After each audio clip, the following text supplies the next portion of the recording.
최근 들어 한국에 방문하는 여행객들이 많아지면서 글로벌 해외 커뮤니티에서 활동하는 많은 외국인 네티즌들이 입을 모아 하는 이야기가 있습니다. 그것은 다름이 아니라 바로 한국인들의 몰라보게 커진 신장에 대한 내용인데요. 사실 과거부터 한국은 옆나라들이라 불리는 중국이나 일본보다 평균 신장이 더 컸는데 과거와는 달리 최근에는 더 좋은 영양분을 섭취할 수 있기에 원래 컸던 평균 신장에서 더 키가 자라나다 보니 이제는 유럽의 선진국이라 불리는 이탈리아와 프랑스 평균 신장과 비슷해졌기 때문인데요. 실제로 우리나라 사람들 중에서도 해외에 나가보셨던 분들 중 서유럽 또는 남유럽 국가의 서양인들의 체구는 월등하게 크다고 느껴지지 않을 때가 많다고 합니다. 하지만 오늘의 사연은 세계에서 가장 평균 신장이 큰 네덜란드에서 전해져 온 사연의 내용인데요. 한국공항 검색대에 걸려 문제가 됐던 순간에 충격적인 일을 경험했다고 주장한 사연의 글이 최근 글로벌 해외 커뮤니티에서 화제가 되고 있습니다. 지금 바로 글의 내용을 살펴보도록 하겠습니다. 안녕하세요. 제 이름은 라우라입니다. 저는 네덜란드에서 거주하고 있는 평범한 듯 평범하지 않은 20대 여성인데요. 평범하지 않다고 말한 이유는 다름이 아니라 제가 이곳 네덜란드의 여성 평균 신장인 170cm보다 12cm 정도 더 큰 182cm 정도의 신체를 가지고 있기 때문입니다. 사실 제 주변에 이 정도로 키가 큰 친구들은 몇 명 있지만 저는 어렸을 때 배구부로 활동했기에 상대적으로 평균적인 신체를 가진 여성 친구들보다 더 키가 컸고 네덜란드 기준 남성이 평균 184cm 정도이기에 남자들과 견주어도 작지 않은 여성의 신장을 지녔습니다. 어렸을 때부터 급격하게 자란 신장으로 인해 저는 빨리 달리는 것은 하지 못해도 배구로 단련된 점프력이나 스매시를 하는 체격은 남다른 편인데요. 이렇게 좋은 신체 조건과 맞바꾼 것은 다름이 아닌 저희 집 유전적으로 내려오는 허리 디스크였습니다. 말 그대로 서 있을 때나 누워 있을 때는 큰 문제가 없는데 앉아 있을 때는 허리가 아프기 때문에 특수 제작된 허리 물쿠션을 깔고 앉아야 하며 최근에는 허리가 너무 아파 제가 활동하고 있는 암스테르담 케이팝 댄스 아카데미에서도 댄스를 하지 못하고 중 고등학생들을 지도하고만 있는데요. 제가 허리가 아픈 이유 중 하나는 아마도 최근 너무나도 유연하고 파워풀해진 한국 케이팝 스타들의 댄스 안무를 따라하기 위해 몸부림쳤기 때문일 수도 있습니다. 어찌됐던 저는 이러한 신체 조건을 가지고 있기에 해외여행을 갈 때에도 힘든 점이 많았는데요. 이곳 사람들에게 제가 방문한 중국과 한국에 대해 제 사연을 이야기하고 싶어 이렇게 글을 적게 되었습니다. 아시아 문화에 관심이 많던 저는 가장 먼저 눈에 들어온 아시아 국가가 바로 중국이었는데요. 제 친구들은 일본의 만화를 좋아해서 일본에 관심을 가졌지만 저는 중국 음식을 좋아해서 중국에 대한 관심이 한국보다 먼저 갔고 마침 아버지가 중국의 반도체 회사와 미팅이 있다고 말씀하셔서 일주일 정도 함께 중국에 방문했던 적도 있습니다. 문제는 암스테르담에서 직항으로 가도 11시간 이상 걸리는 중국까지 앉아 있어야 하는 제 허리였는데요. 저는 출발 전에 재활운동 전문의 사선생님이 말씀해주신 물을 허리 쿠션에 넉넉하게 넣고 암스테르담 공항에서도 아무 문제 없이 검색대를 통과해서 비행기 안에 허리 쿠션을 의지한 채 11시간 이상 날아와 중국에 도착했는데 그때부터 문제가 시작되었습니다.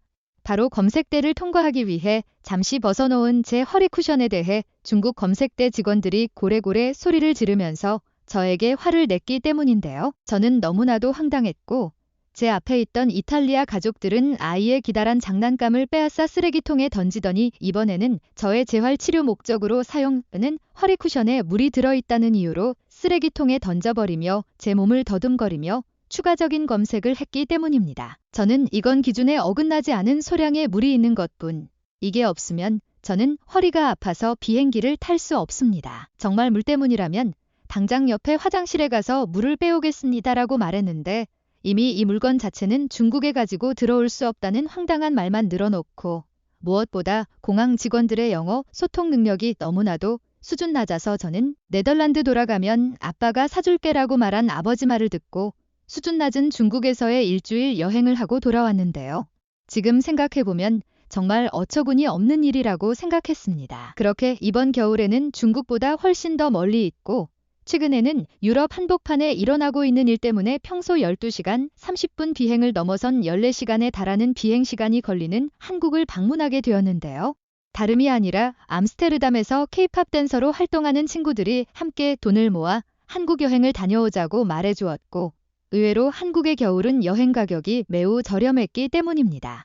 중국보다도 더 먼 거리에 있기 때문에 저는 이번에도 허리 쿠션에 물을 가득 넣고 암스테르담 공항에서 아무 문제 없이 잘 통과되어 비행기에 탔는데요.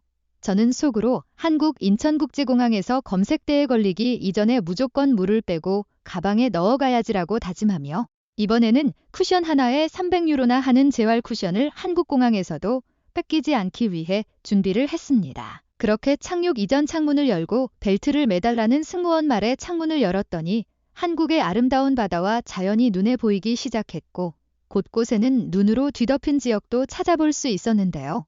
감탄하기도 잠시.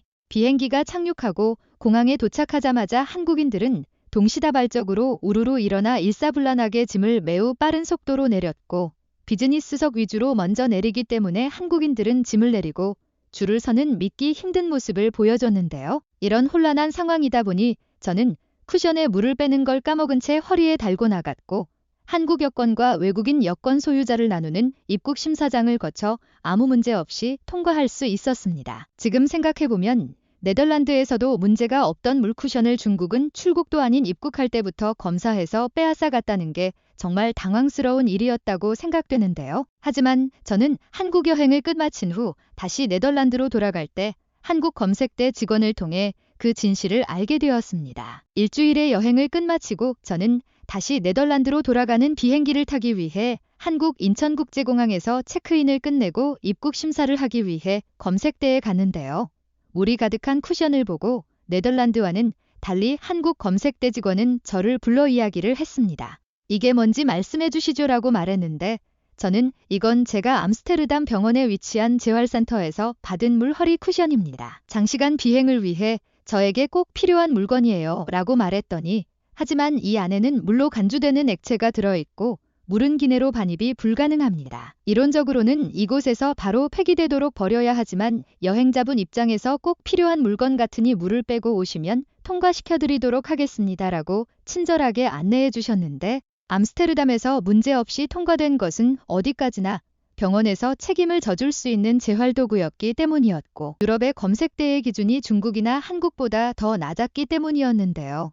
이론적으로 네덜란드는 물론 중국이나 한국에서도 이 정도 물이 들어있는 쿠션은 물을 빼지 않으면 버려야 하는 게 맞았지만 중국에서는 막무가내로 버렸고 한국에서는 원래는 불가능한 것이지만 제 상황을 이해해 주시면서 검색대 통과 기준에 맞게 유연한 대처 능력과 논리적인 이야기를 유창한 영어로 해주었습니다. 덕분에 저는 물을 빤 쿠션을 다시 검색대에 가져와 통과받은 후 비행기에 타기 전 물을 채워 아무 문제 없이 비행할 수 있었는데요.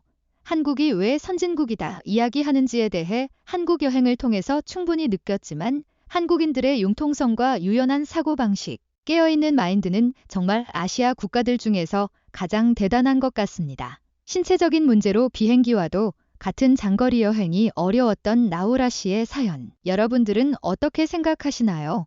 이론적으로 불가능한 것에 대해 중국은 무작정으로 논리 없는 행동을 보여준 반면 한국은 승객 한 명 한 명의 상황을 이해하려고 노력하고 도움을 준 것에 대해 많은 외국인들도 감동받은 것 같습니다. 오늘의 사연은 여기까지입니다. 지금까지 한국 문화 소식을 전하는 현명튜브였습니다. 영상이 도움이 되셨다면 구독과 좋아요 부탁드립니다. 감사합니다.